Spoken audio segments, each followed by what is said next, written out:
All right. Session 2 of IC Stars Civics 101 for Cycle 47. This is Tom Tressa, your friendly instructor. This morning, we're going to talk about the life cycle of the activist or change maker. And it is my contention to you that regardless of the thing that you're working on or where you are, this cycle or this process will be the same. And like you guys are studying certain processes right now in technology, like how to create projects, and you move from a point to a point, and you get to certain what they call stages or gates, right? You go one way or another. And as you move through coding and other small group work, you'll often find this kind of model where you're doing something and then you get to a juncture and you have to decide, do we go up, down, the middle, stop, and etc. And that model is very true for what we're going to talk about right now. Here's the paper that I hope you've all printed out, and you can look at it and mark it up and then keep it handy for our visitors. So you'll first notice on the extreme left is what we call the backstory. And that's you, that's your history, who you are. Where do you live? What's your circumstance? And obviously for many of us, it's all different, but for some of us, there's some things are the same. So we might live in a certain community. We might live in America.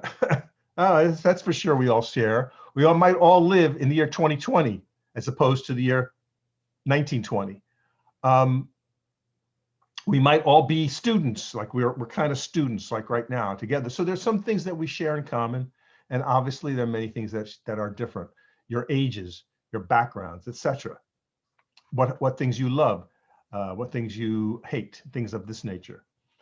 Now, you're going along in your life, and you come to something, and we say something happens, and it's really no other way to talk about it,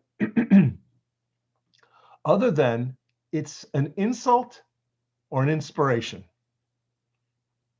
So something happens to you personally that upsets your apple cart, that's different, that jolts you.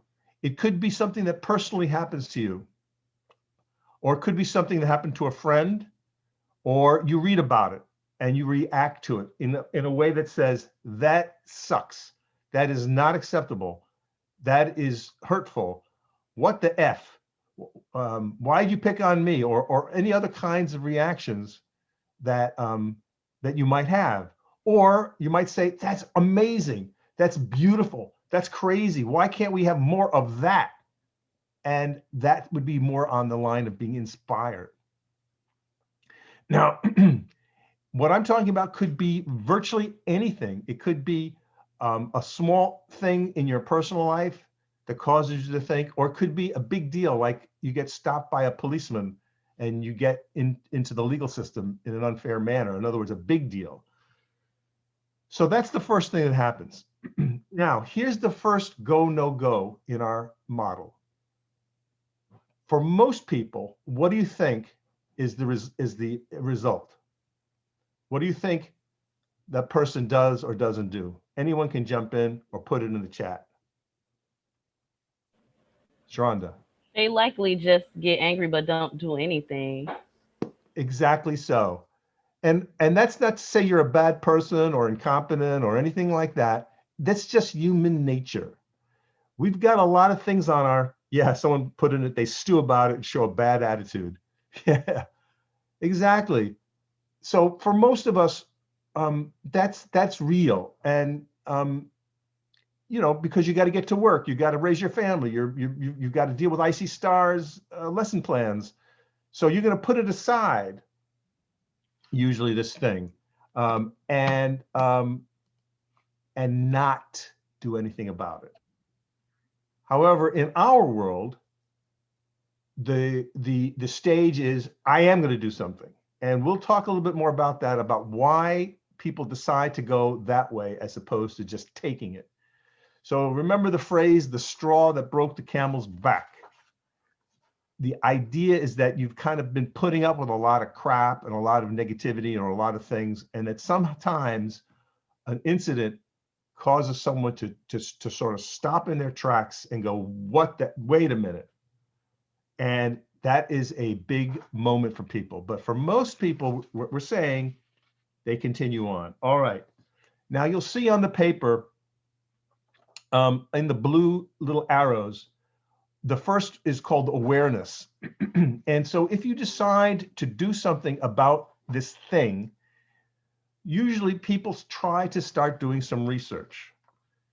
And research is a broad word. It could mean something like just Googling, could mean asking people, could mean going to an elder or to some group that is working on an issue. So for example, if you saw an image of children on the border being separated by their parents, and that is the thing that got you angry, you might then do a Google immigration action, and then start learning about that thing.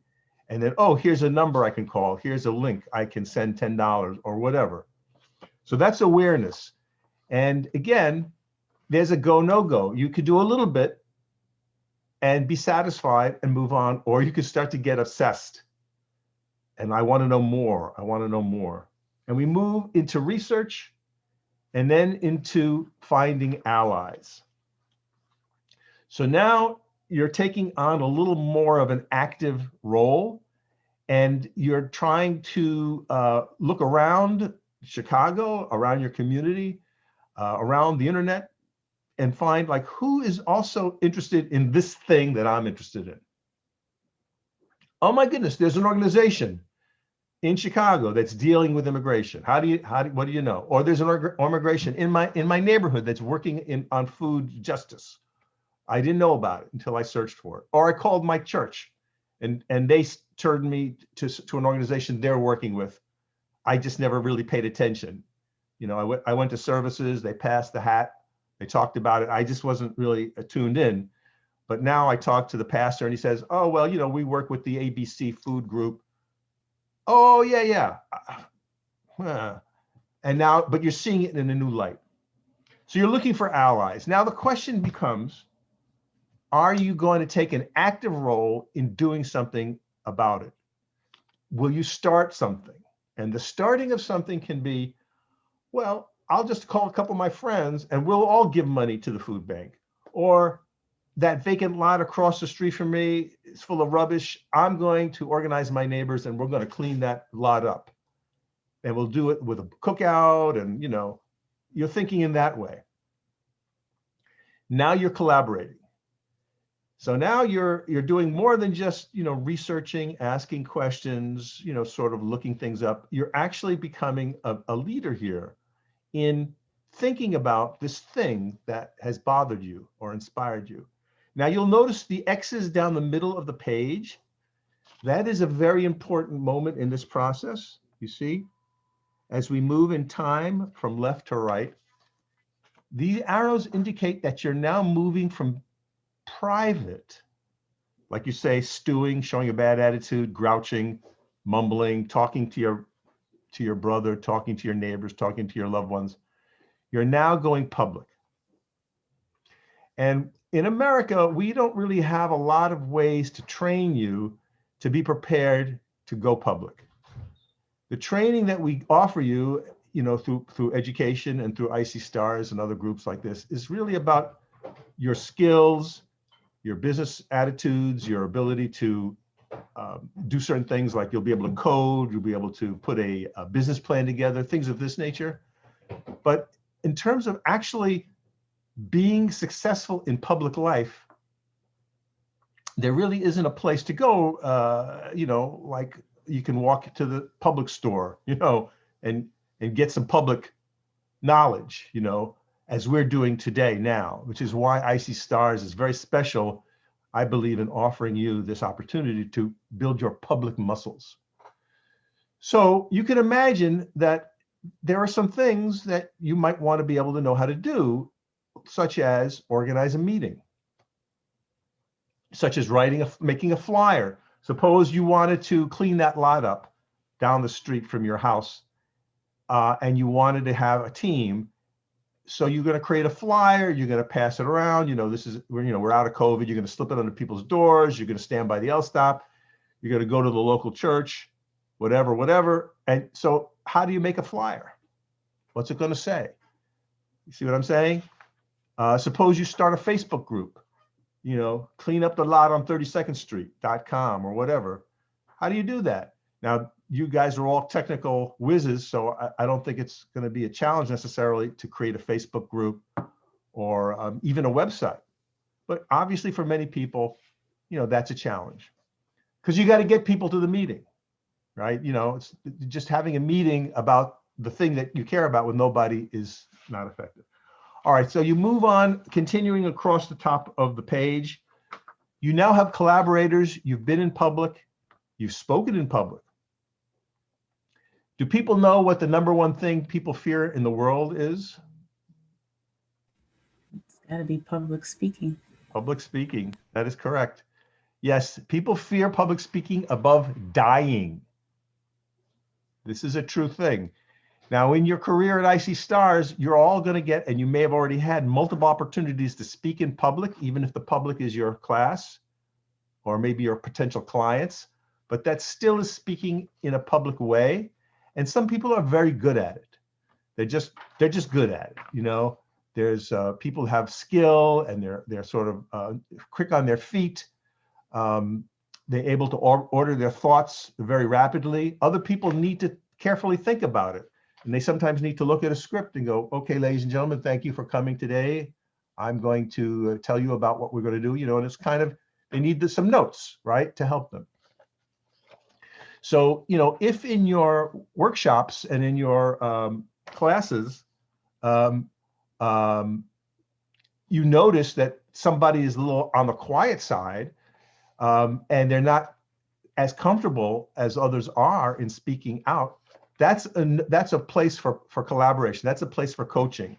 That's a place for giving some love and some saying, hey, can we help Sam in some way, so Sam can be just as loud and proud as others are. But you can see that in this public work, you can't really be too shy, right? So if it's your turn to take the mic and to lead a meeting, you got to do it, be all out, do it with gusto, but be yourself. All right, so now we're moving along the top. We are activating. You've shared some ideas with people in your group. You've kicked around some notions about how should we clean up that lot? Should we get somebody to donate food? Should we put a big sign on the lot saying, hey, join us on July 3rd? You're creating ideas and you're actually moving into action. So now you are doing the thing. Whatever the thing is, you are cleaning up the lot. You are standing in front of the grocery store, passing out flyers saying, vote, vote, vote, whatever it is you're doing. Now you guys have to get together after the thing that you've done and you must evaluate. You have to judge it like, how did we do? Hey, the lot got cleaned up. We did it really fast and a whole bunch of new people came by, so we didn't have enough tools. We only had 5 rakes, we ran out of trash bags, whatever. We ran out of hot dogs. The music, we wanted to have music. I forgot to bring the music thing. So we had no music, whatever happens. And then you're thinking about, all right, what do we do now? We've got a bunch of people. You have their names and emails. You gave yourself a little celebration, a good job. We cleaned up the lot. Now what are we going to do? And so now you're thinking into the future as you evaluate and you return to private. Now your group is discussing amongst themselves about what they're going to do next. And it could be, okay, we're going to have a second day for cleanup because we didn't get it all done. We're going to have a meeting on the lot and we're going to get ideas about what to do on the lot. Should we have a garden? Should we play baseball? Should we have a knitting circle? What are we going to do on this new lot? And to keep it clean and fun and useful for the community. So now you're already thinking 2, 3, 4 meetings into the future. And now you can see how this thing rolls. All right. That is the sequence of events. And when our guests come to us in about a half an hour, I invite you to follow their story and note did they follow this path as they tell you their story? Now, I'm going to divide everyone into groups. We're going to go into 6 groups, and I want the groups to consider the following things. I'll put this into the chat, and we'll use our Jamboards, which are still up, for the notes. Okay, so groups 1, 3, and 6, I'd like you to think about what makes somebody go. You know, think about not so much the negatives that keep people sort of stuck, but think about why a person does go forward in this work. That's groups 1, 3, and 6. Groups 2, 4, and 5, I want you to meditate on the role of creativity and courage in the process that I just described. All right, I'm going to now break us up into the 6 groups, and you will have 5 minutes to do it, to chat. So remember, pick someone to be your reporter. All right, here we go into small groups. 1, 2, 3, 4, 5, 6. And off you go.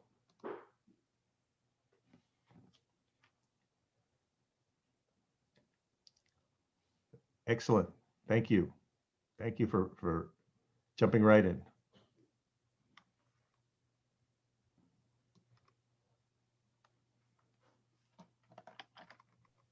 Hey, Idris. Good morning. How's it going, Paige? It's good. How are you? Oh, good, good. Great.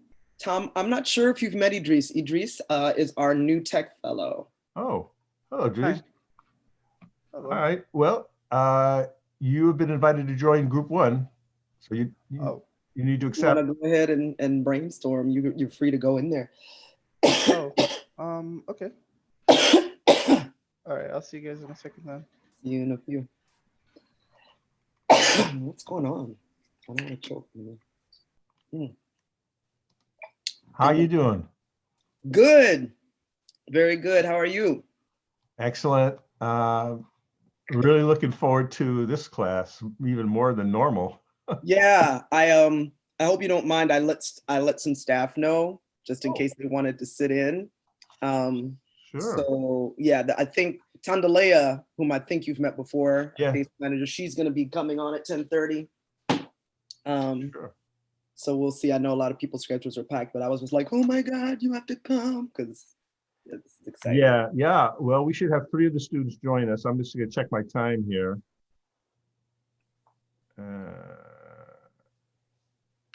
Yeah. Okay. So, all right. Yeah. So we'll give everyone 5 minutes to jump in. I don't think you need to join them or do anything. I think people are pretty cool. Yeah, they're good. Yeah. Let's see. And make sure the Jamboard link is also in the notes to everybody. See, group 5 is already on the board. Nice. Group 4 is on the board. Oh, they're just, oh, okay. They're just getting organized. Cool.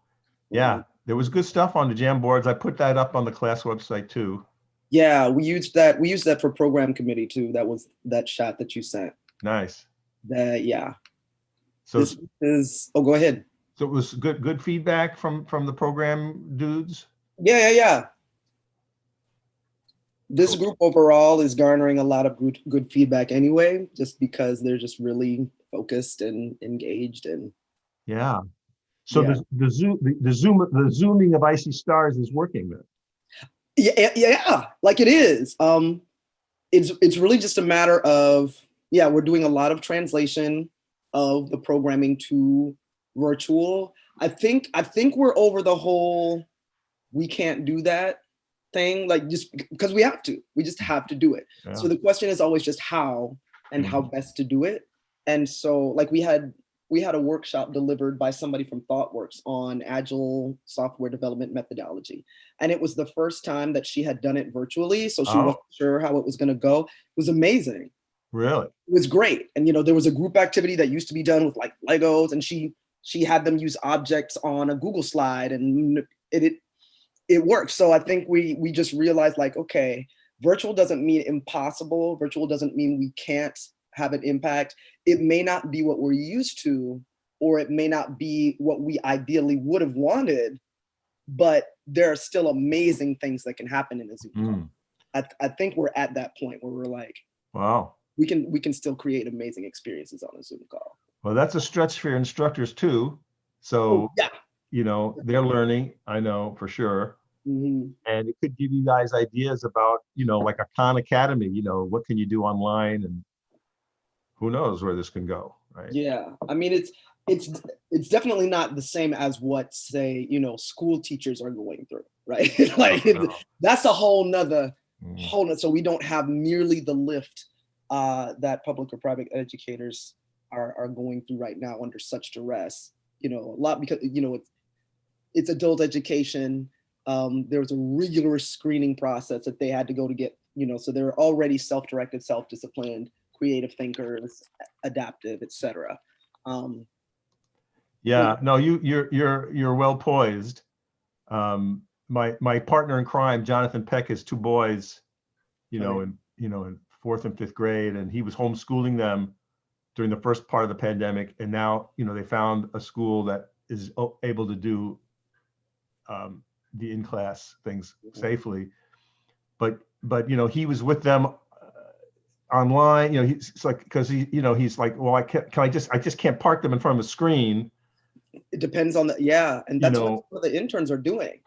Their kids are just in the other room, and so they may come in and be like, "Mommy, I can't log in," and so and then they've got to work, right? So right. Yeah. Well, again, with virtually no help from the federal government, to help us with this. It was just, if you can sink or swim, parents.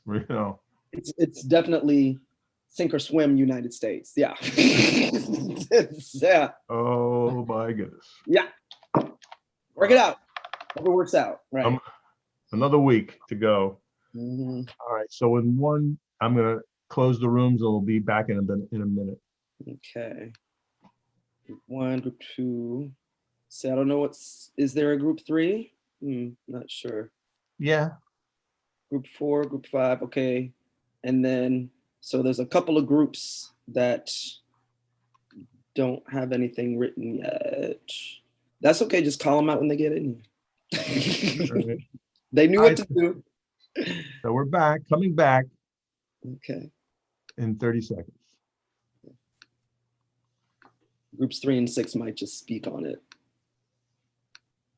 I'll just prompt everyone to do it, to fill up their Jamboards even as we move through the class. Mm-hmm. If there's nothing there now. All right, welcome back.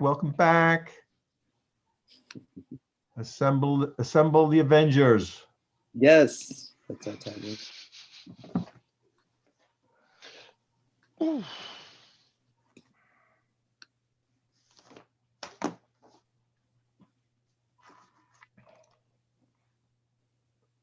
All right, everybody. So here's the drill. We're just going to take you in order, groups 1 through 6. Each reporter person will have 2 minutes, and I'm going to time you to report back. And I know you all started to use your Jamboards.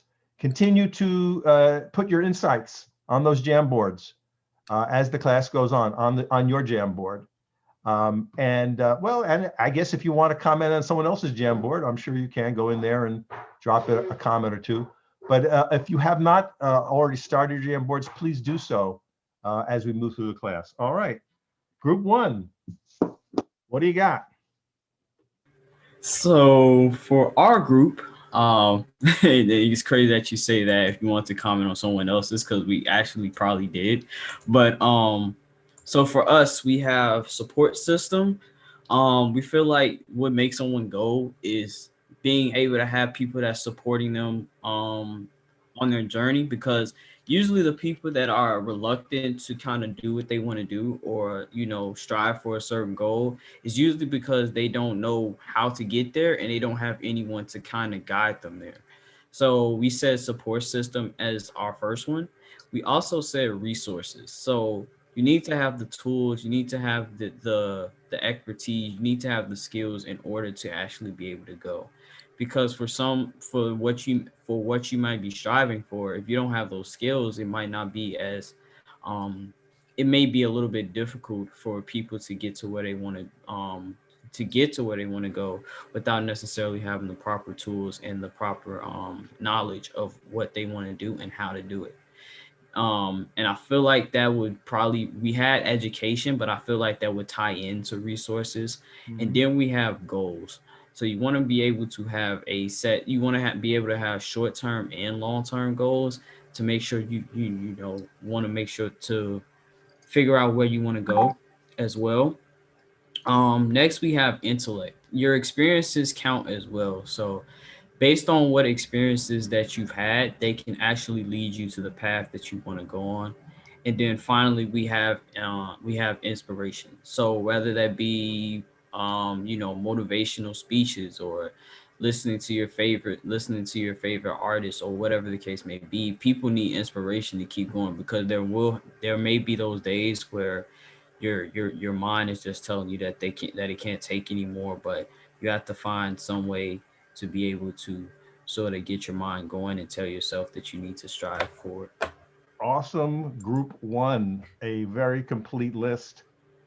We could spend a lot of time just talking about how do we get someone when they're in a situation they don't know what they don't know, you know, and so what this foundation that you're speaking of, the support system, very great point. And I would say IC Stars is such as a support system, you know, giving you some tools, giving you some frameworks, putting you in relationships, meeting new people. That is kind of, you know, building your muscles there, your technical muscles. Okay, group two. What do you got?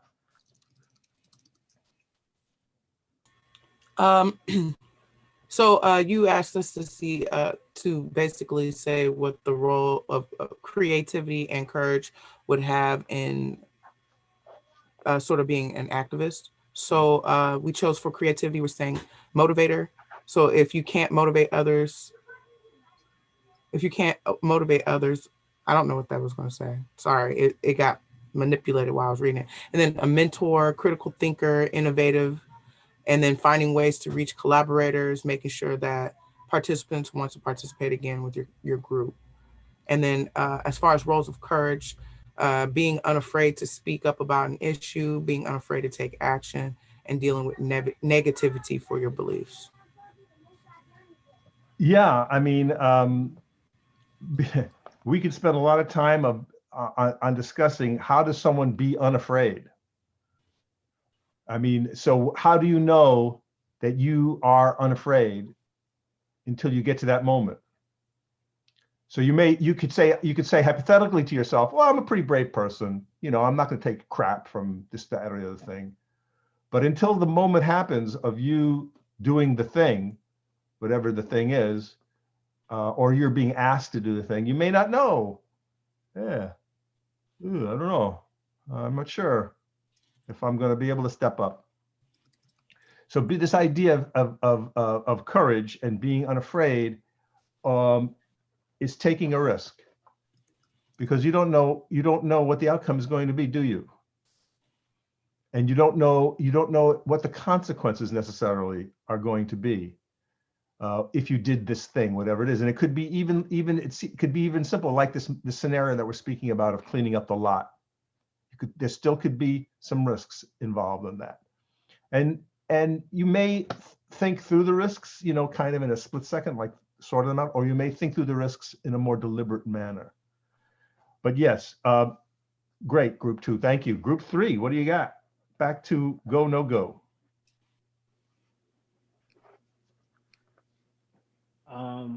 For group three, we came up with we believe that people are motivated to act in an effort to avoid pain than to attain pleasures. So like you know, responsibilities you have, or like letting people down in your life, and being afraid to like let your kids down and stuff like that is a good motivator and Mhm. other responsibilities you have, like paying bills and stuff like that, is a good motivator too. Say a little bit more about you don't want to let people down as a motivator to go forward. Um, But I speak. I was also in group 3, if that's Please. okay with you. Please. yeah. So I was basically saying that a form of motivation can come based off fear. When I said based off fear, I was saying that, I was the one that made the example. I'm gonna try to make it sound more like, reassuring to make sense. So basically I said, say for example, you have to pay bills. Say for example, you have to make sure that food is on the table for your family and your kids. Your motivation to get you up is the fear that you will lose what you have. So basically, if you have motivation out of fear to get you to do what you want to do, that's one reason, and that's one thing that humans actually do. Like, think about it. I'm pretty sure everybody got up this morning, not with the intention to just be like, oh, I'm just finna go into work, with the intention to take care of what you have to do. So I feel like based off fear of you losing something important to you, it motivates you to do better. I'm going to build on that, Tara, and say um, the thing that's driving that is the love of your family. Yes. So before you're fearful of them having something bad happen to them, you love them, and you love, you could love your community, you could love your people, you could love your church or whatever it is.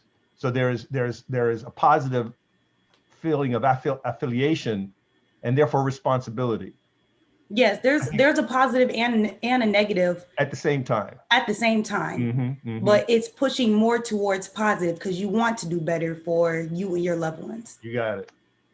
That's awesome. That's a great one, guys. And you can see that through this work, the role of emotion as well as the intellect are super, super important. We are creatures of emotion and intellect at the same time. And this work pays tribute and recognizes that we are complete human beings in that way. And that is critical. That's a critical observation. Group 4, courage, creativity. Hello, I'm presenting for Group 4. My name's Tom Cooper, just in case you don't remember me from last time. The role of courage and creativity. I'll start with creativity.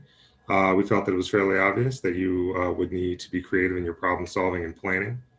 You need to know how to, creatively tackle obstacles when unforeseen barriers arise, and also creative in the ways that you bring people together.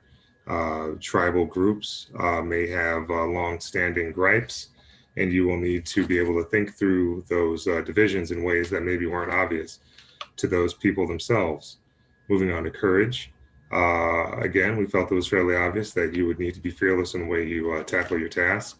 Obviously, maybe not obvious, but I feel like imposter syndrome sort of runs through this cycle, and you're going to need to be able to deal with that. And that sort of speaks to my second point, the ability to silence and deal with your inner critic.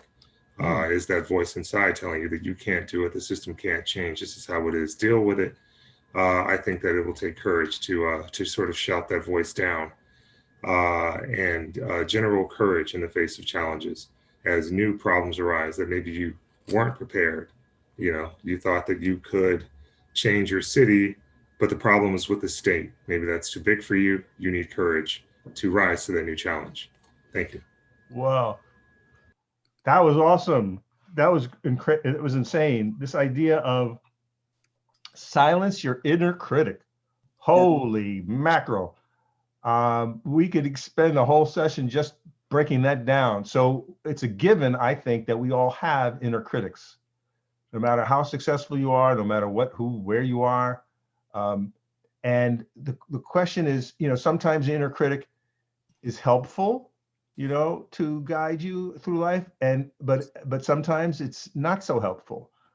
And in this work, yeah, your inner critic is going to jump right up out there in your face and go, "What are you doing? You're just a 22-year-old, whatever the inner critic is going to say to you to halt you in your tracks." to not do this new thing, because this is new. As I say, going into public life is new for most people, and new equals fear, especially if we're going to be in public, as we've talked about. So yes, this inner critic is going to be back and going whispering, whispering in your ear, trying to bring you down. Huge point. And again, as you've already said, being in relationship, being in collaboration with others, where you can get feedback and encouragement and support will help overcome that. So you may be shy, you may think that you can't do it, but if you've got a small team, they'll encourage you, and they'll say, Tom, yes, you can give that presentation. Yes, you can do that thing that you were dreading. Okay, group 5. Okay, so we have the what creativity and courage means to for us to be activate ourselves and our people. The creativity, we separated it as having the unique solutions. If you're creative, you have the ability to take good risks or calculated risks. And then the lack of boundaries and thinking outside the box. Lack of boundaries is actually something that I think we pulled because we're asking the question of how far can we go with what we want to achieve? And if we go all the way, then we can start to see if we can make it possible. That's based on what we were talking about earlier before this meeting. And it's kind of like woken us up to the idea that being creative can give us the ability to get the best solution rather than just what we can see from like a smaller vantage point. And then we added critical thinking from another workshop, another group.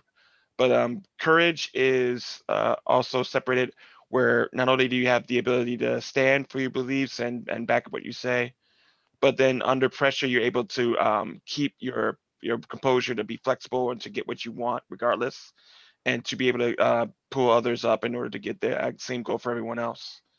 So that's what we came across for those two. Wow, that's awesome, Tony. So this idea of creativity is an often abused word in our culture, and we give a lot of lip service to it. I teach classes on innovation for social change. I've meditated a lot about the word creativity and what it means. I call myself a creativity champion because I think creativity is a core skill and value of America. And I'm all for anything that maximizes someone's creativity and takes away the barriers to someone's creativity. And so it becomes actually a political discussion of what stops someone from being creative and being the best person they can possibly be. So one of the benefits of being creative, as you say, is you think out of the box. So you don't want to be in the box. Don't be in the box. Get out of the box. You said you see beyond what you can see. That's what you said. You can see beyond the borders of what is prescribed. That's how we get to novel solutions. By challenge and so you could add, I think you could add the word challenging to your conversation, because when you are thinking outside of the box and thinking beyond prescribed limits, you are challenging authority, perhaps. Oftentimes you might hear someone say, we don't do it that way around here, right? We tried that and it doesn't work. Or why would you possibly think that? That has nothing to do with this. And oftentimes solutions are found in that crazy space, that edgy space between what everyone thinks they know and what they don't know, and what seems to be a little weird or not even related to the problem at hand. So one of the skills I speak about in this work is what I call peripheral vision. So I'm looking straight ahead at this screen, but I see in the side of my vision, I see my window, I see my bookcase, you know what I mean? And in life and in problem solving, the ability to have good peripheral vision means kind of opening up, loosening those boundaries, kind of like letting go, not being so rigid in your thinking, which means to be a little humble. Now, all of a sudden, we're talking about humility, and you're thinking like, whoa, we started talking about creativity. Now he's talking about humility. But I hope you see how these things are connected. So by widening your eyesight, if you will, or your funnel of what you're accepting to be in the conversation for the problem at hand, by widening that perspective, you're spreading out your peripheral vision and you're accepting what might have been ignored. Doesn't mean you're embracing it 100%, but you're noticing it and you're bringing it more towards your forefront and going, oh, you know what? We never thought about this. And now you can have that conversation. You also said keeping cool under pressure. That's an awesome one, because this work will bring pressure on you. If it was easy, somebody would be doing it already. So yeah, you got to be someone in this work who could take a little pressure. People pushing back on you, saying, who the heck are you, Tom Tresser, to fight the Olympics? Who made you king? And, you know, whatever they say, you know, to push on you. And sometimes it's kind of could be nasty even, you know, personal, threatening, or sometimes it's just intense disagreement. Now, we tend to be a very polite culture, and you know, we're not about friction and shouting necessarily, but in this work, friction is actually desirable. Disagreement is actually a good thing. So expect people to disagree with a position that you might take as you try to do your change work, or expect skepticism at best. That's okay. If someone says, I don't understand you, please explain yourself. Why do we need to clean up that lot or whatever? You know, you have reasons. If someone says to you, I think that's a stupid idea, that's a waste of time. Okay, I hear you. Let's talk about that. And you're ready to engage. So it's not like it's not like you have to shut down and run away and assume that the opposition that you're might be experiencing is in good faith. So I assume the best of people when they disagree with me, even if it's a heated, you know, even if it's a very heated and deep disagreement, I will still assume that this person that I'm disagreeing with is a good person until otherwise proven. So anyway, conflict and disagreement and people saying we don't believe you're right, or we think that solution is a stupid solution, that is common in this work. And all the great inventors, you know, when you step aside and put aside social change work and just talk about inventions in general, you know, even the personal computer, you know, the head of Hewlett Packard said to the Steve Jobs and his peers when they're trying to build the first PCs back in whatever, the early 80s, he said, people will never need a small computer in their home. I mean, they're just wrong, right? So if the innovators keep listening to the naysayers, we wouldn't have airplanes, we wouldn't have PCs, you know what I'm saying? So the same thing is true. All right.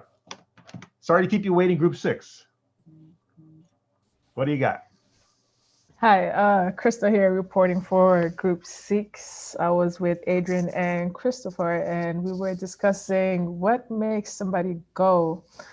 So when I was listening to what group 1 and group 3 came up with, I noticed, you know, we have a lot of similarities in terms of how we define this problem and answer it. And we have a list of things, and I'm just going to go through them. The first thing we have is love. And we have love, we have desire, we have family, you know, because people work towards providing the best future and the best type of life for their families. So that makes them go. And we have fear. So it was actually really interesting to me when Katera was really expanding on this. And I was, and we were thinking the same thing. Fear really drives some people to do certain things because they're afraid of failing. They're afraid of something they have experienced in their past.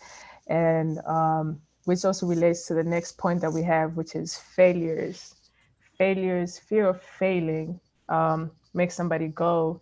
And not just the fear of failing, but then if you have failed, it will teach you something in life that will help you to navigate your future better. And failing helps you to avoid some of those things. Failing helps you to to grow. So that could make somebody go. They could be really concentrating their future goals and ambitions on their previous failures.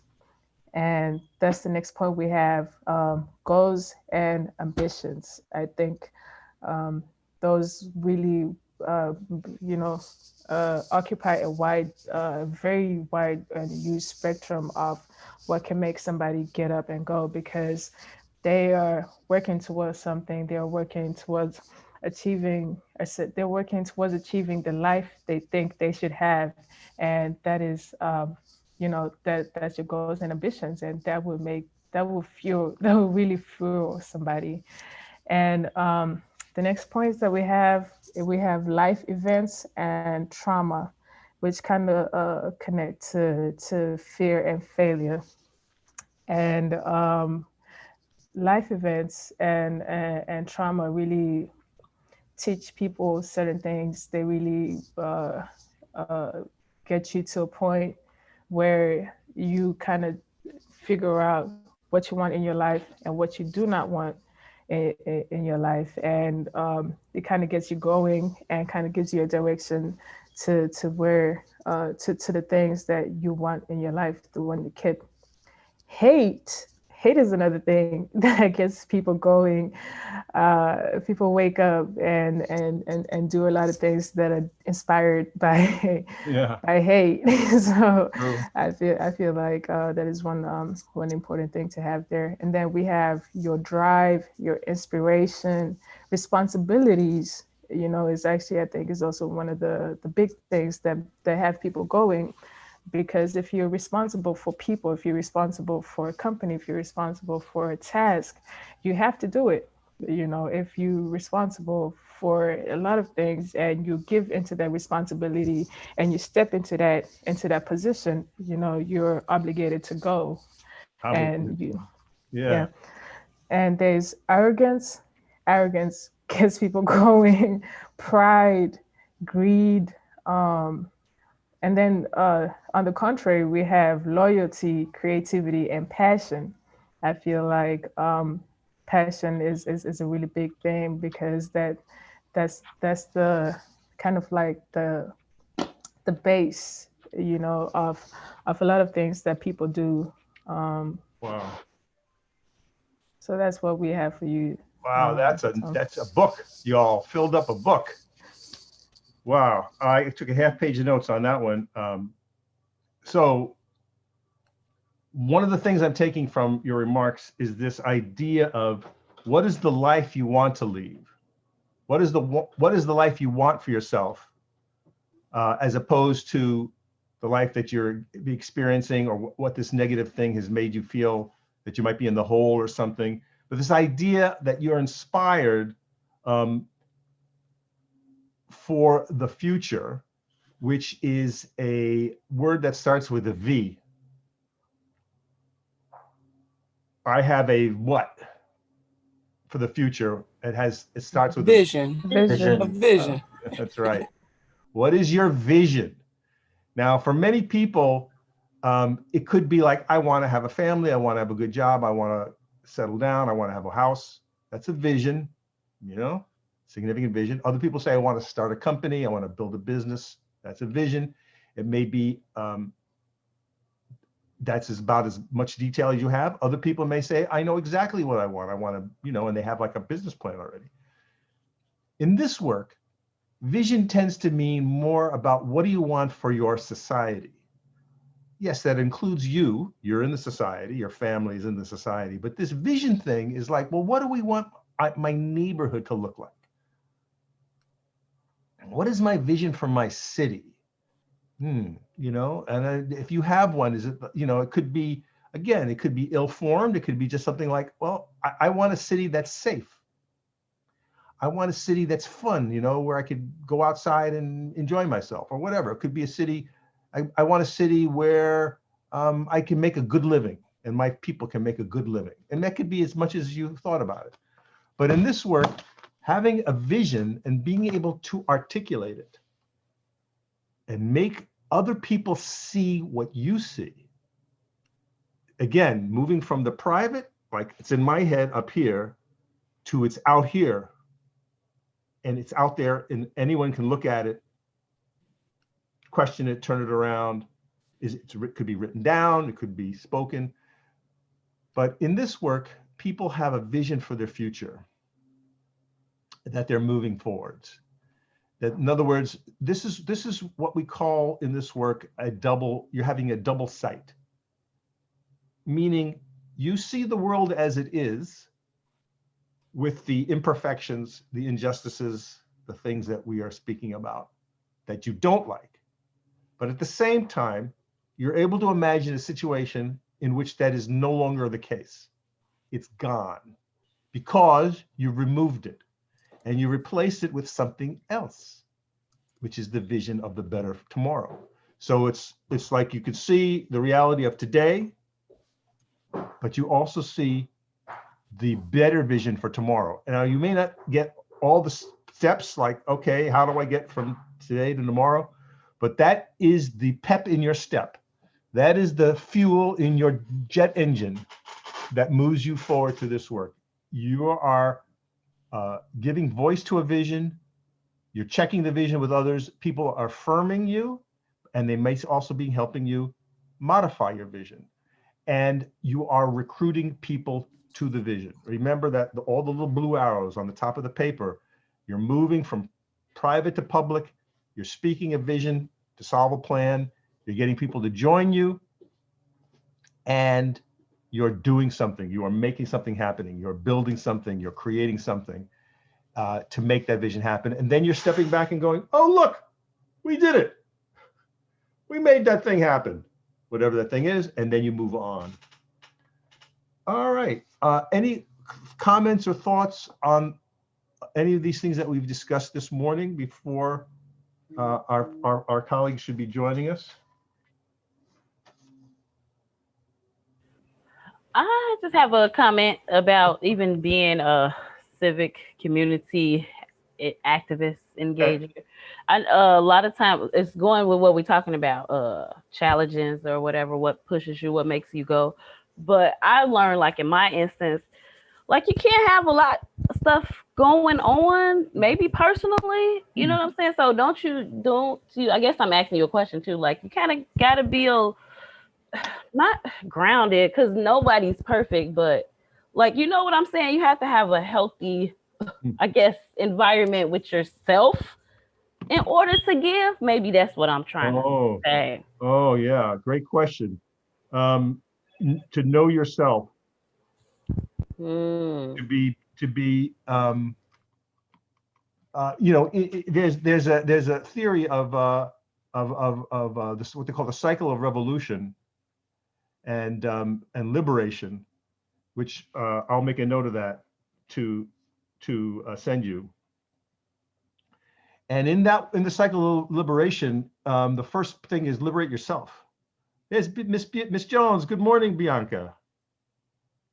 Good morning. Good morning, everyone. We're just about ready for you. Okay. We're just finishing up a discussion of the life cycle of the activist. Okay, cool. I'll just be listening in. My students, we're texting, so they should be hopping on soon. So cool. Take your time. Okay, thank you. So let me continue on to the comment about the cycle of liberation. So yeah, if you are not okay with yourself and don't know yourself, yes, it's hard to lead. So self-knowledge and again, self-care, especially in these tough times. So unfortunately, what we see a lot in the nonprofit world and this world that we're in is a lot of burnout, because people do throw themselves into this work. Whether imagine the teachers, the stress they're going through. Imagine our first responders at this time. They're dedicated to service and learning, you know, and helping, and they're burning out. So yes, you have to walk a fine line. As you become a change maker, you might neglect your family. So yes, if you have to go to a meeting to do your thing, that's time you're not spending with your family, right? That's a sacrifice with your children or your colleagues. You know, you might want to go to a ball game or whatever the heck, you know, go to a club, but instead you're going to go to that meeting to do your thing. So yes, so there's a little bit of sacrifice involved in this work, and sometimes it becomes quite a lot. But at the same time, it's very rewarding. And I think you're going to hear from our guests in a few minutes a little bit about the difficulties of this work and then the rewards of this work. Yeah. So I'm sorry. Go ahead. I was just saying that I heard from you. Well, what I took really is the self-care, because it is a balance. If you steady trying to give too much of yourself, then and neglecting yourself at the same time, right? So it has to be a healthy balance. That's right. Thank you. It's hard to maintain, you know, if you throw yourself into something you love. And you focus on it, right? It fuels you, but then you have to sometimes step back and go, you know, I do need some time, some me time. And that's with everything. So that's right. Yeah. And that's true for everything. And it's certainly true for this work. You know, another thing that I would tell you that what society is not great at, you know, society is not great at a lot of things. And I mentioned that we're not great at helping you do public work. We're also not great at rewarding you for doing public work, you know. So the marketplace is the space that rewards you for private work. You know you've succeeded in private when you make a lot of money, when you're noted, when you invent something and that thing is adopted and you make profit from it. The private sector has got that down pretty good. You can you know, work in an office or work in a job and get satisfaction because you get promoted or you get praise from your superiors or your colleagues and saying, "Yay, Tom, good job. You solved that problem really well, and we're able to you know, do our business better because of it. Good for you. And here's a plaque. Put it on your wall." Or, you know, here's a reward. But the public world is not so much. I think our students are here. Welcome, welcome. All right. We are very fortunate, classes, cycle 47 of IC Stars, to have with us some special guests. I'm going to ask, before I go any further, I'm going to ask somebody to talk about, in about a minute, what is IC Stars? Who would like to do that? This is unprepared, off the cuff. Who can speak to what IC Stars is? Javon, go. Sure. All right. So IC Stars is an internship. I don't even see it more as an internship, but more of a leadership program where we learn about the technical aspect of the, you know, of the tech world, but also learning different leadership skills.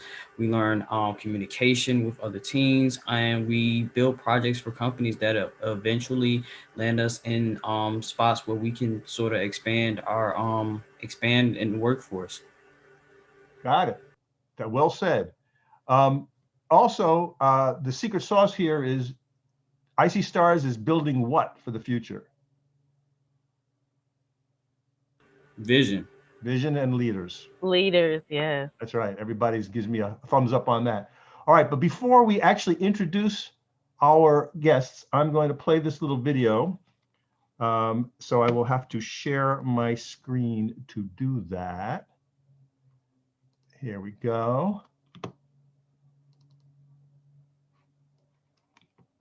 Hi, we are the 5th grade class at Miller's Leadership Academy, and we are here to teach you a little history and tell you about an issue in our community. Have you ever been to Douglas Park? You may have. All right, can everyone hear that and see that? We couldn't see it, I don't think, but could you hear it, everybody? All right, let me. We can hear it, but not see Barely. it. Yeah, you gotta put it on share screen, I think. Okay, let me make sure I got that. There we go. Now you see the video? Yeah. The young man? Because it's a huge park in Chicago. Well, we recently learned that Douglas Park is named after former Illinois Senator Stephen Douglas. So what's the big deal? Stephen Douglas is known for some good things like help bringing the Illinois Central Railroad to Chicago. However, when it came to slavery, his politics were questionable. we learned that Stephen Douglas secretly owned a 3,000-acre plantation in Mississippi with 123 enslaved black people. He didn't really make this information known to his colleagues in Chicago. Now that's bad. So what's the big deal? The big deal is that Douglas Park sits in a predominantly black community, North Lawndale. It's an insult for the park to be named after a slaveholder. That doesn't make the residents of their community feel positive, and people deserve to feel affirmed in their communities. The Chicago Park District should make a simple change. Add an S and change the namesake of the park to that of Frederick Douglass. He is an African American who stood for the equality of all people and made a positive impact on our country. Douglas Park should be named after Frederick, not Stephen.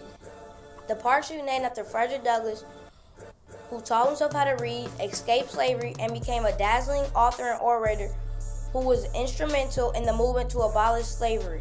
Frederick Douglass is a model of self-determination, progressive thinking, and selflessness in working for the betterment of one's people. Children should play in parks named after role models, those who inspire them to be their best selves or even change the world. We asked the Chicago Park District Board of Commissioners to choose to be on the right side of history. So how can you help? If you feel the same way, please sign and share our petition. Add an S is for the best. Add an S is for the best. Add an S, we will not rest until the district adds an S. Right on. All right. Woo! Awesomeness. Thumbs up. Great. That was Whoa. awesome. Yes. Awesome. Yeah. So with that, I will now introduce Bianca Jones, an instructor with the Village Leadership Academy and one of the elders who were a part of this campaign to change the name. Ms. Jones, would you please take it away? Sure. So first of all, thanks everyone for having us here. Today, I think that this program seems really cool. I don't know much about it, but just looking at the diversity of faces that I see amongst culture and age, and I'm sure different skill sets, this seems really, really cool. So I actually am interested in learning a lot more from you all. But I guess today we're here to talk about us. So my name is Bianca Jones. I am an educator and an organizer. I taught at Village Leadership Academy for 4 years, where myself, along with my class, launched this campaign. The campaign, I'm gonna let my students kind of tell you about the campaign, but what I will say is that the hallmark of Village Leadership Academy is that we have a social justice curriculum. And through that social justice curriculum, the kind of two major components are, instead of teaching social studies, students are taught social justice, where there's a focus on resistance and movements and figures who have often been left out of the mainstream narrative in our history. And then the second part is us having a grassroots campaign. So every single class is led by their homeroom teacher in a grassroots campaign each year. So the students identify what they feel to be a pressing issue in their community, and together the instructor and the students work towards researching root causes and creating an action plan to address it. So it started in our classroom as we created a plan to address an issue. So I'm gonna start the 3 students who are speaking. We have Zahir Bang, Renaya Thomas, and Jasmine Johnson. Right here, I'm right, look at me now. Zahir, go ahead. Okay, hi, my name is Zahir. Good afternoon. And I'm gonna just read a speech for you guys. So yeah, good afternoon, my name is Zahir, and I imagine some of you all listening today might be wondering how we got here. So I'd like to provide a brief history on the Change the Name campaign. Well, it all started 4 years ago with Miss Jones' 5th grade class, who took upon a grassroots campaign that addressed a difficult problem of police brutality. They focused on humanizing victims of police brutality, and one of the cases they studied was about Rakia Boyd, who was murdered near Douglas Park by an off-duty police officer. They wanted to acknowledge and celebrate her life by renaming Douglas Park in her honor. This idea led them to request a meeting with Alderman Michael Scott Jr. and learned about the process of park renaming. Through some collaboration, the idea emerged to change the name of the park to honor abolitionist Frederick Douglass instead of slaveholder Stephen Douglas. To us, it didn't seem appropriate that a park should be named after such a such a non-historical figure, especially within a predominantly Black community. The Change the Name campaign slogan became "Add an S is for the best." We didn't know at the time that the obstacles and hurdles we would face and ultimately overcome over the years. We, as peers and I, conducted mass research, gained the support of North Lawndale community, and brought citywide awareness to our campaign, which we saw as a social justice cause, and presented our proposal to the Chicago Park District Board of Commissioners multiple times. We think one of the main issues for the delay is approving our proposal is because we were not taken seriously because they thought this was a little project that would be over by the end of the year. As our campaign grew and our understanding expanded, we learned about Anna Marie Douglas, Frederick's first wife, and we didn't want to leave her out of this story. So our demand evolved to rename the park Anna and Frederick Douglass. Our initiative and resolve to continue this campaign each year helped us lead to this victory we have today. Thank you very much. Awesome, brother. Thank you so much. That was great.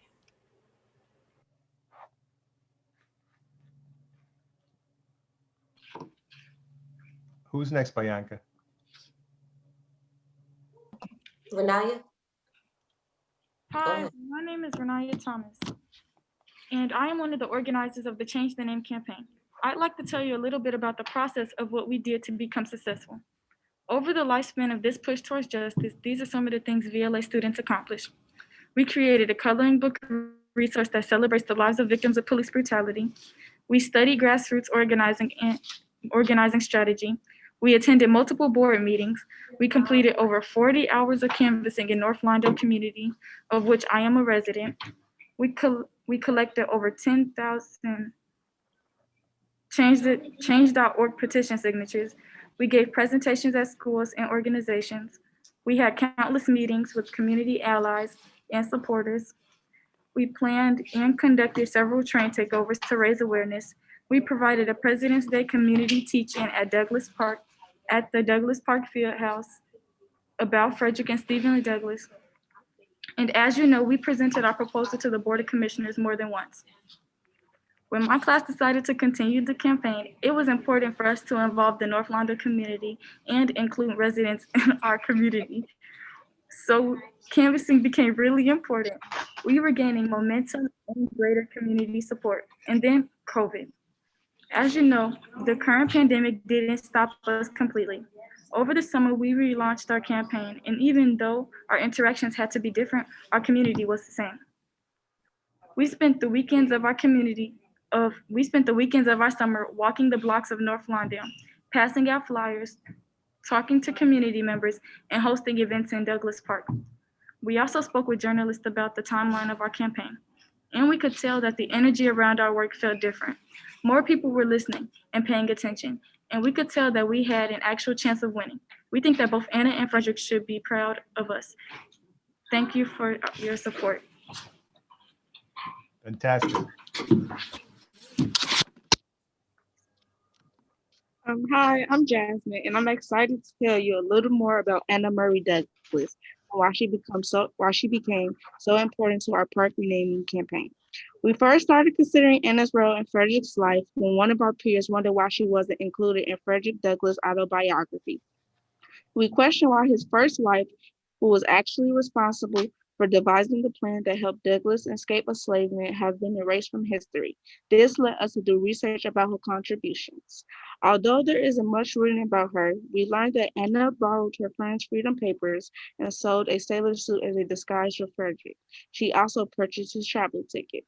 We also know that Anna was the first of her siblings to be born free and was an abolitionist who hosted guests of the anti-slavery movement in her home, which is part of the Underground Railroad network system.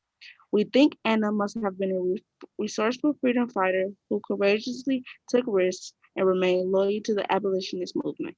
Too often, all over the world, women's work and historical contributions are acknowledged as much as men's. We know this is especially true of Black women who have been the foundation, backbone, and engine of many social and political movements.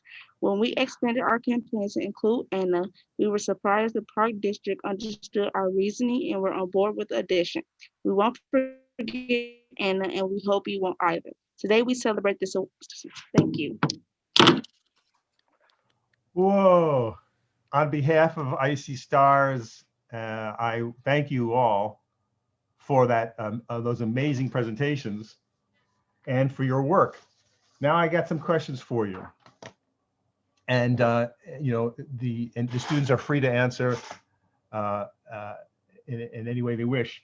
The first thing I ask is why, you know, we talk about the straw that broke the camel's back. So there's a lot of things that you could be pissed off about. Why this campaign?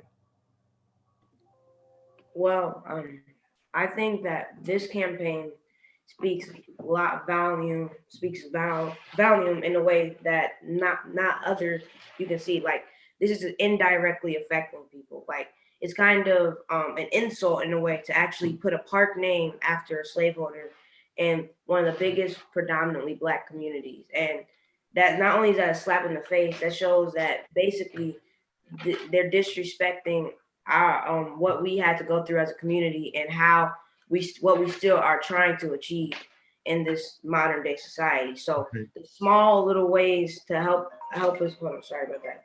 Start the small little ways that we can actually help majorly impact our communities is by changing park names. So that when we do come in very, very strong, then we can actually shift some things a little bit more. So yeah.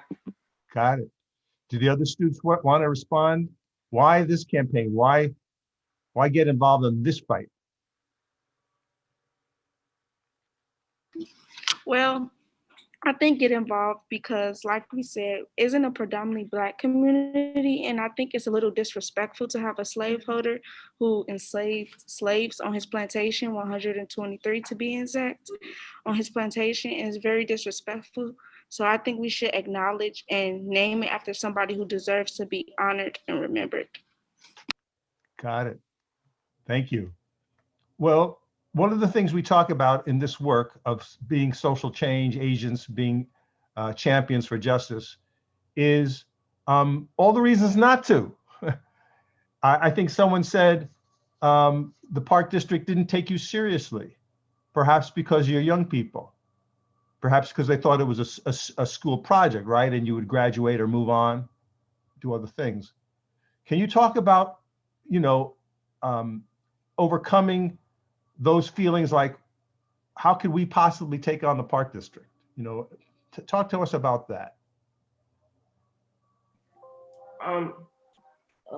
Okay, so one of the ways that we can take a Park District is by voting in people that actually are like want to make a change that we can trust in a way, because one of the biggest things is that people may say or do or things that help them get into office, and because maybe they're of color or have grown up in the neighborhood that we did, doesn't exactly mean that they are fighting for the same cause as us and for us. And because of certain positions and people get certain amount of power, it kind of goes to their head, which is yeah, expected. It's a human thing, but overcoming that is way harder than actually being there for your people. So yeah, one of those ways is just by knowing who you're voting for, how that's happening, and yeah. Were you discouraged early on? I guess is part of one of the questions I'm asking. How did you overcome a feeling like this is too big? How, you know what I'm saying? Because it is a big thing. I overcame this because at first I did feel like a little heavy-hearted. I was a very sensitive person. I felt a little heavy-hearted when I realized that they weren't taking us seriously. And Ms. Jones, she said, you have to push. You have to push to what you're thinking. Your voice has to be louder than what it was, so that they can get and understand that you're serious about what you're doing. Preach. So we can pause on that right there, Jazzy. That what you said is Mrs. Jones told us we have to push. Hard to do though, right? Am I right? I mean, it's hard for adults to push. So much respect for pushing. In other words, you didn't give up, right? Could have given up, could have, but you didn't. Oh, that was Bianca. Okay, Brianna, sorry about that. I misidentified the speaker. So yes, but the lesson is a wise one, that you could have a heavy heart doing this work, but somehow you found the strength from each other, from your neighbors, and from your instructors to go forward. Can I add something, Tom? Please. Yeah, so I also think in some ways that question is a little bit hard for my students to like reflect on and grapple with in some ways, because they were never discouraged. You know what I mean? Like that isn't a thought that enters their head. Ah. You know, like at Village Leadership Academy, especially because we have these grassroots campaigns where like students have to come back and present to the school starting in kindergarten, their confidence speaking in front of people and their confidence within their identities is really solidified by some 7 years old. So even though, so they didn't internalize like, oh, this is like a huge campaign where like history could be made and like we should feel as if it's a daunting task because we're talking to appointed officials, really not elected officials. That just doesn't enter their head. They were ready. They're always ready. Well, that speaks to a point we were making before you guys came on about the life cycle of activism. And one of the observations that our interns made about what could empower someone to move forward is the infrastructure, is the preparation, is a support system that your institution has given these young people, so that by the time they came to this moment, as you said, they had the muscles, they had the mindset, which is amazing. Amazing. All right. Many of the students mentioned in their presentations that there was a lot of presentations they had to give to people who are not their students, not their colleagues out in the world. Can you tell us a little bit how you felt about speaking before all these groups, these strangers? Well, when the first meeting I went to was the Park District, I was a little nervous because, well, since we've been working on it for a long time, I didn't know how they was going to react. And every time we went, it was a better reaction than before. And it took a lot of work for us to go up there. We spoke, like we had outing in a park, and so we spoke there. So it was just a lot. I was just a little nervous because I didn't know how people was going to react. And how did it go when you did speak? But it went really well because I practiced, I went over it, and I just felt really confident in the achievement. And I was just thinking about the effect when I succeed. Renaya, will you talk about your personal development as someone who's a little more soft-spoken to now? Okay, my personal development, I feel like before the campaign in 5th grade, I was a very shy person. I didn't raise my hand a lot. I talked very quietly, and Ms. Jones would usually have to pick on me to say something. And when I said something, she said that it was powerful. But I would never, ever raise my hand or volunteer to speak. And sometimes I felt like they were picking on me, but it got better because I became a very confident person and my voice, it got louder. Ms. Jones says I'm a very outgoing person now. Yes, and we spoke about that in our discussion before you came on, this idea of being in public. The spotlight is on you, right? When you step to that microphone to address the Park District Commissioners or the Block Club. Can you talk a little bit more about how you guys prepared to meet the public and what to say to them? So one of the major things, the first things that I remember really well is that we will always like gather around and we did like some type of activity to try to like get rid of all those negative thoughts or things we might have been thinking. And one of those ways that I remember was when we did like we were doing a canvassing thing, and basically where we would practice getting rejected and people saying no to us. And what that did was it actually made it seem as if it made it help you getting no as the norm. So when someone said yes, it was more of a accomplishment, and you felt as if, oh well, now I gotta really let you in on what we're doing. And so because of that, it actually helped us become bigger, greater speakers, be more in it with the community. Like it was a lot easier for us to just walk up to some random person and then start handing out flyer and have an easygoing conversation. And you just have to know how hard that is to do, right? I mean, you're making it sound easy now, but you know, encountering the public, encountering strangers who do not know you and who don't know about Frederick Douglass and have no idea about what you're speaking about and why they should care, and getting that moment of meeting that stranger, whether it's on the street, handing them a flyer, or in the room where it's a block club or whatever, that moment of where they meet you is so critical and so important for this work. But guess what? The number one thing that people are afraid of in life is, the number one thing people fear, you know what it is? Public speaking. Public speaking. That is true, guys. And so you have overcome this number one fear that people have and have done so very successfully. And it's required of this work. Let me put it this way. Could you have done this campaign without encountering the public? No, there's no way. Right. It sounds simple to say it, but it's a very important point to make. And it's something that will do you good for many, many projects and many other things that will come into your life that have nothing to do with social change. But this idea of being able to take your vision, your collective vision, speak it in such a way that people go, damn, yes, yeah, you all is right. That is a true thing. You know what I'm saying? That is amazing. Now, we know now that the campaign was successful, but it wasn't obvious that it was going to be so, right? So I think you said when COVID came, things got funky. So can you talk a little bit about what happened when COVID came and you were sort of stopped in your tracks and it was crazy? What are you going to do now? When COVID came, we all had to readjust. We had to take, I believe, a month to stop in our tracks and get everything situated because things were running low, like supplies and everything. So we took like a month or so to get situated. And then we restarted. We did a relaunch of our campaign. A lot of people showed up to Douglas Park to help us. And then newspaper reporters showed up.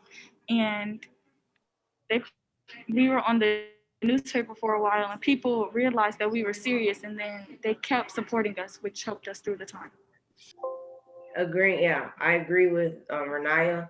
And to add on to that, not only did we once we got situated, we did like community outreach programs. I think we had like a barbecue gathering, and basically there was like food, there was hand sanitizer, things, basic needs that were needed now that COVID was coming out. And I think that really helped bring out the community. And yeah, especially the fact that once we were going out, it was a lot harder to speak to people because people were like trying to keep their distance. And right. Yeah, so it was a nice little balance of things. Well, and to be clear, momentum was actually kind of being lost prior to COVID. So in reality, it's like COVID plus the uprisings, right? This specific boiling point we had with the murder of George Floyd along with us being all cooped up and having all this pent up energy.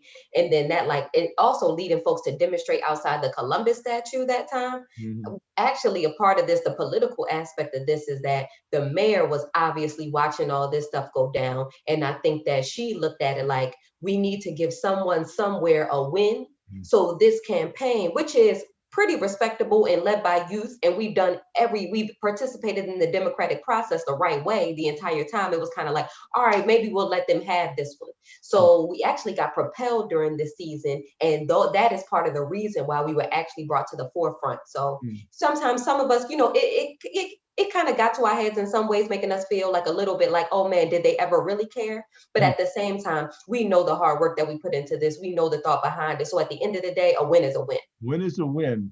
And you're very astute organizing, ladies and gentlemen, to take a potential disaster like COVID, which is hard for all justice movements across the world, not just yours. Like, oh my God, we're stuck in the house. Who wants to go to a meeting? Who's going to even touch a flyer that I hand them? There's so many issues, and you all fought it through and came back stronger. That's nutty. That's crazy. That's amazing. Give yourselves 10,000 pats on the back for overcoming that huge issue that you know, we're still wrestling with, like right this minute, we're still wrestling with it. But you overcame that, and as you say, you did an event in the park, and it took a negative and made it even into a positive. And then, as Ms. Jones said, there were other things happening at the same time that grabbed onto your event, you know, sort of gave you some wind in your sails.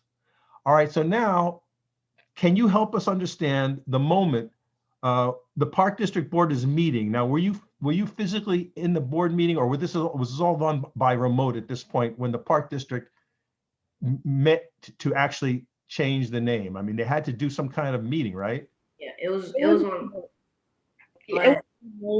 Most of our meetings was remote when we talked to them. Remote. Presentations remotely, but we did one presentation when we called in and we were just telling them. So most of our presentations was remotely, but we still worked hard to try to do it. Got it. Just Renaya and Jasmine, if you want to give them more context, that first one that I think he's talking about is the one where y'all were on my porch.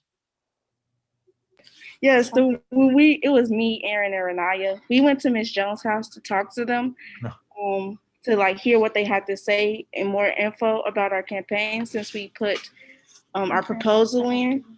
And they were saying that they was going to change it, that it was going to work, that they're going to it's going to go through the 45-day process to see if there's any other comments or any other names they want to change it to.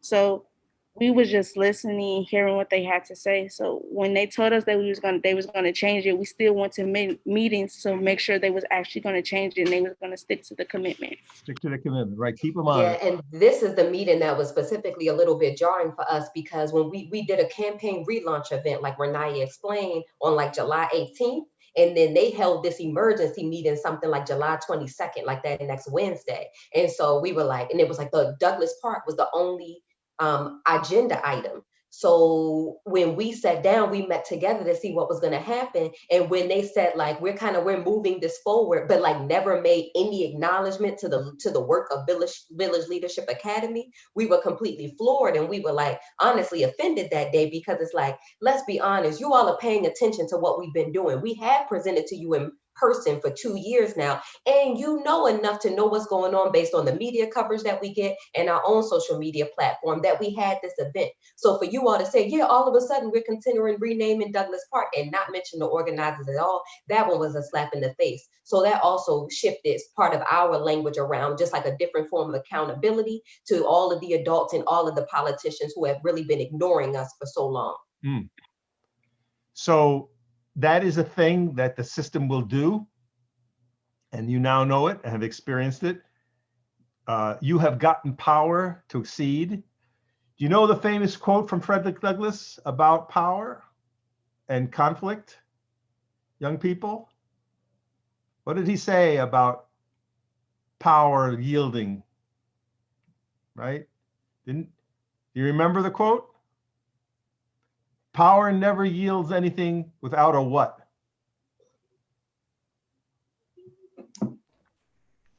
A demand. Yeah, and I will say we've never really dug into the quote type thing, but they can tell you all kind of history of how he escaped Well, I slavery. encourage you. You know what I mean? Look up his speech from 1853, Mr. Douglas's famous speech, in which he said, power concedes nothing unless there's a demand. It never has and never will. So just being right, the fact that Douglas Park should be named doesn't make it happen. So you made power listen to you. You made the Park District of the City of Chicago, appointed by the mayor of the City of Chicago, you made the mayor and her people listen to you, whether they want to admit it or not, and give you an award or something. But you know you did it, and a lot of people know you did it, really. That is the truth of the matter. So how did it feel? Come on, tell me how it felt when you heard the vote happen and you won. How did it feel? It felt amazing. It felt accomplishments because not only was it a grade of the class before us that has just recently graduated, they were the ones that helped continue this process, and we're here today to finish it off. And yeah, it just felt really great.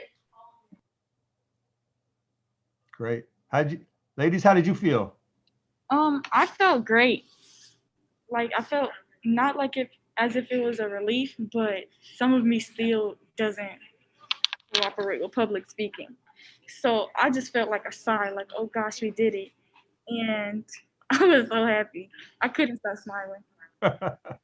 I was excited. I was like extremely excited because they finally acknowledged how hard we worked on this and finally acknowledged what we were doing and what we were trying to do. So when they said they was changing it and that it was in a process, I was just enjoyed and was just ready. I just wanted to tell everybody, like, look, the accomplishment that we did. Right on. Ms. Jones, how did you feel?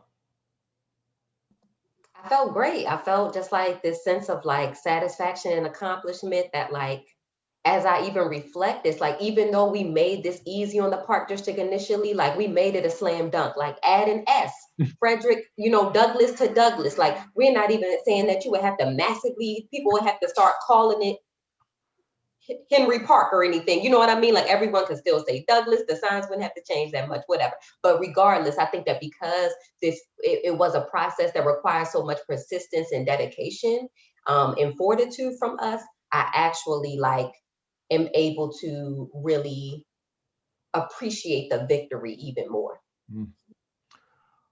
Well, interns of the class of 47, do you have thoughts or comments for our guests? Questions for our guests? The floor is open. We have, about 20 minutes to go. By all means, Sharonda, I want to hear what you have to say. Quick comment to the leaders, the young leaders, and you, Bianca, to let y'all know, y'all were very inspirational. And the lesson that I have learned is to always pat yourself on the back, because other people might not recognize it, but that's for your own self, that self-care, like just like shout yourself out, because y'all did a great job. Y'all very inspiring too. Y'all done inspired us. I'm so motivated and happy and ready to do something. So thank you. What I was going to say is that in these times where there's so much uncertainty about the future and fear, I think I personally needed to see this. Thank you. Again, echoing Sharonda, truly inspirational. Great job. Rico put something in the chat. I'm not sure what that is to get everyone's comment. How do you mean by that, Rico? To get everyone. Well, essentially, it was a joke, just saying that I'm sure everybody has something to say to these like brilliant kids, like very impressive, very impressive. If I can ask my own question now, since I have go ahead, you got the floor. What's next for you all as far as what do you want to change next? What can we help you with? So far in our 8th grade class, we're working on housing discrimination, and we're hopefully trying to work with the trying to find some allies within. There's one big ally that I just can't remember right now, but yeah, we're just looking for allies and trying to solve it in the neighborhood, because that's another big problem, especially because of COVID. Any neighborhood in particular, or just Chicago in general? Well, we probably are going to be looking at more of housing on south and west sides. We just got to find specific neighborhoods. Thank you. Other questions or comments from the interns?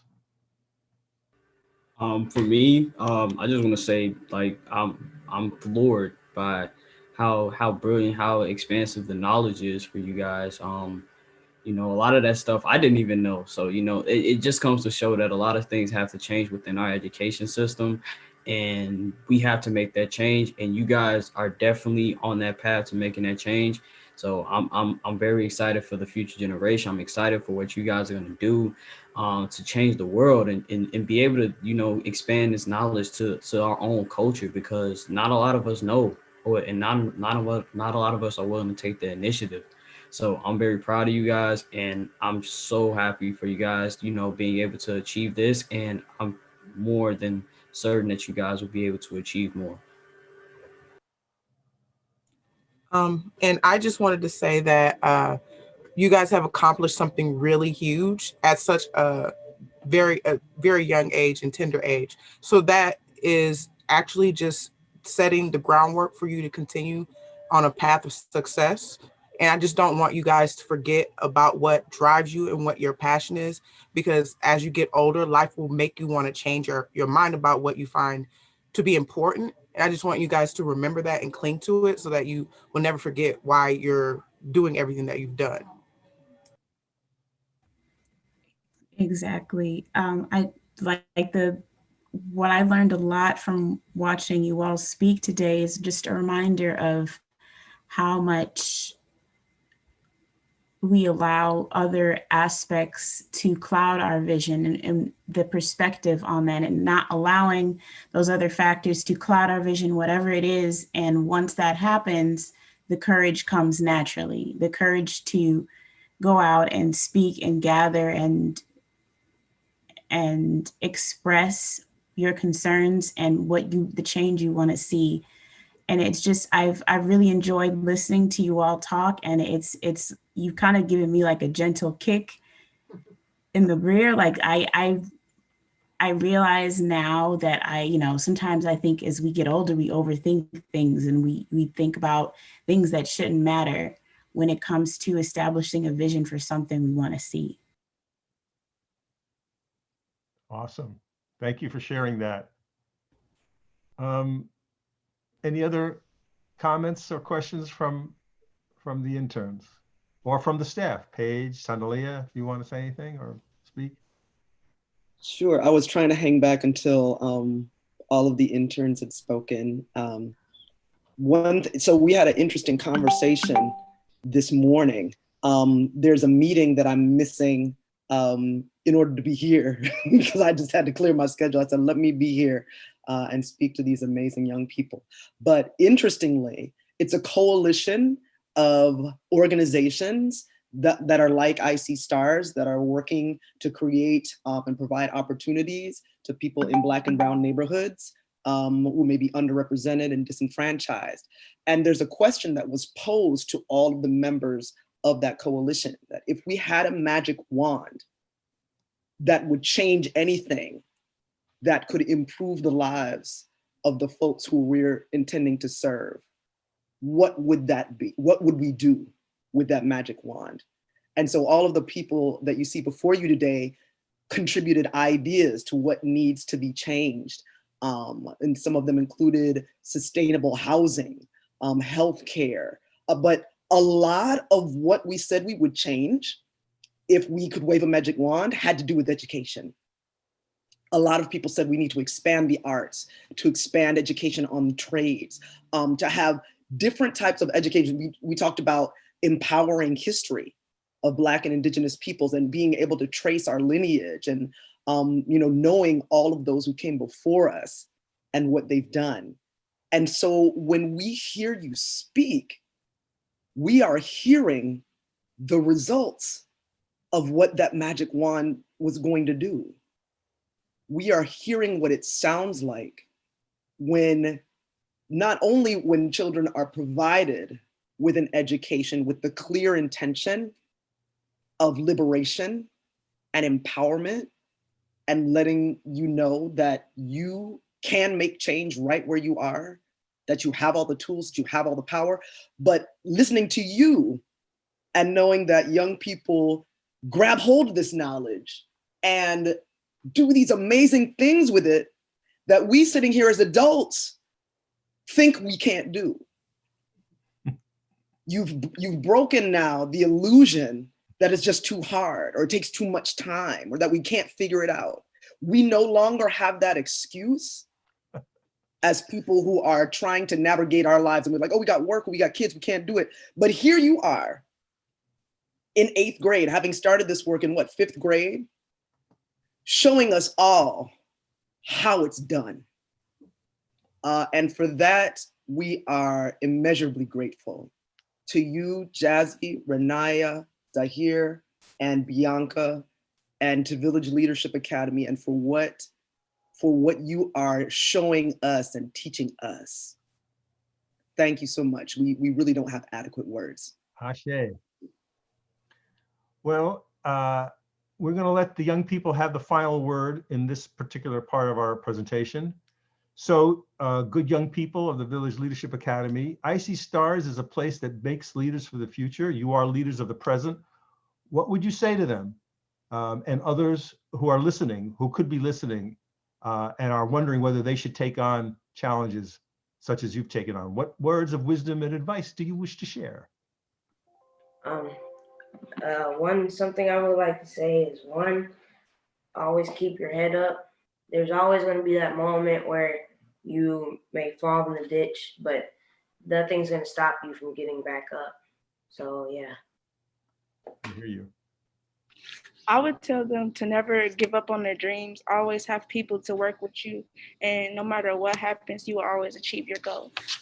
I would say to never let fear cloud your judgment or what anyone else says, because if you believe that it's right and that it needs to be changed, it needs to be changed.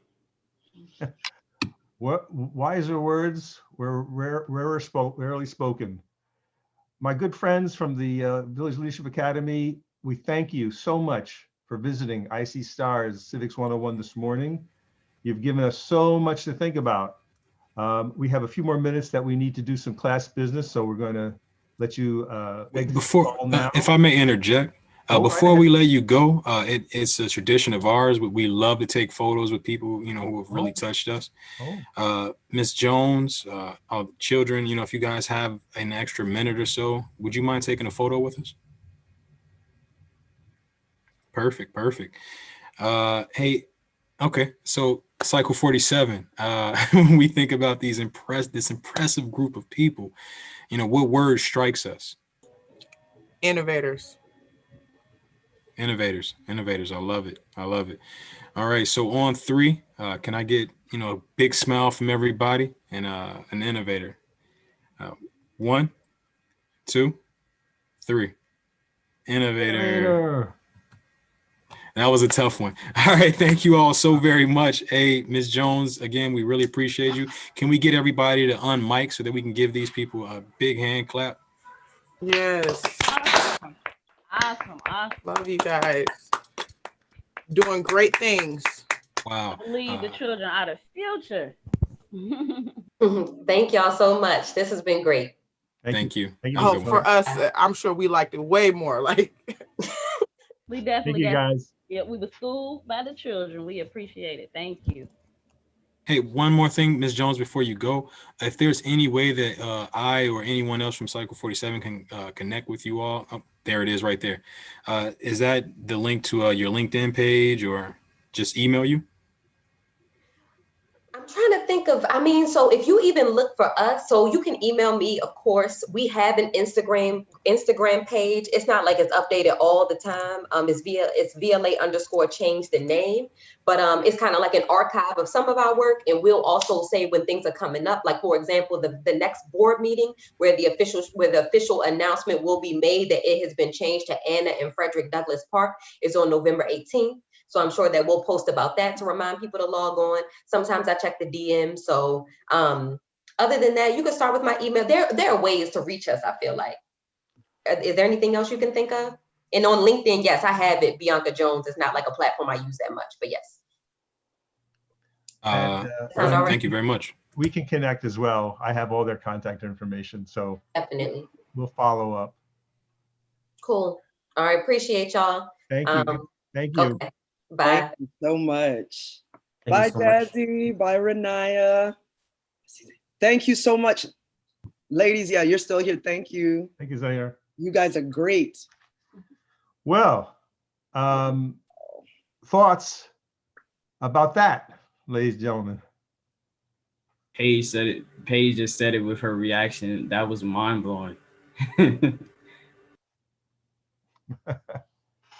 Say more.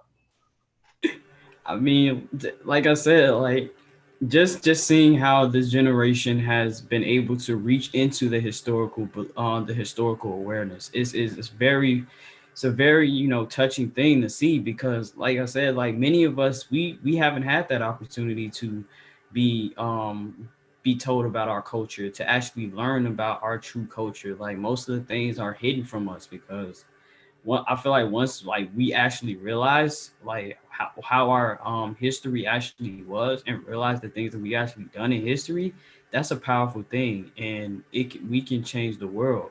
So, and I feel like we need to make that change ourselves. We need to find some way, as they just did. We changed the name about for Douglas Park, changing the education system, doing what we need to do to get the word out that we need to learn about our Black culture and not just what is told in textbooks and what they want to hide from us. When he said never give up on your dreams, it was dope to me that like at such a young age, like he's got that mentality going, because like I had the same mentality growing up, with just never give up on your dream, because the same people that tell me like, oh, make sure you have a plan B, you know, music always isn't forever, will like be this. They won't say that to a kid that wants to be a lawyer or a kid that wants to be a doctor or something like that. So I just like that, like no matter what he has going, he's always just like, I'm going to keep my dream going. I don't care what anybody says. Like there is no plan B when plan A is already working out. And, you know, and if I had to put my entire career into a sentence, that would be it. The idea of fighting for justice in this crazy world sometimes doesn't make any sense. You know, if you listen to the powers that be, everything's fine, right? So when that voice calls you to action, you listen. If you listen, it can take you far. But the other lesson that I think you also learned, the importance of the infrastructure, that the fact that the Village Leadership Academy was well established. They had a curriculum, just like IC Stars has been well established and has a curriculum. It was here before you guys got here, right? And it makes you think about how can you be part of the IC Stars journey going forward. You'll be asked to join the alumni, or you'll be an alumni, but your journey with IC Stars shouldn't be over once you graduate. So be mindful of this idea of infrastructure, because a lot of thought and effort and resources has been placed into making IC Stars possible to be here for you, right? You're cycle 47. That's a lot of infrastructure, folks. So the same thing for these young people. As talented as they are, there was the Village Leadership Academy before them. Mrs. Jones came before them. And they had a curriculum and they have a way, and the children obviously drank it up and went into that gym, you know, and did their reps, you know, achieved their exercises way beyond, you know, what you would think is possible. But the importance of going together, you know, the African problem is the African proverb is, if you want to go fast, you go alone. But if you want to get somewhere and do something, you go with a group, you go with your squad, your family, your tribe, your team, your people, right? All right, folks, this was an amazing session. I have to say you all were great, good questions, good support, good feedback. I really appreciate you. Our next session, we're going to take a break. We have a week off.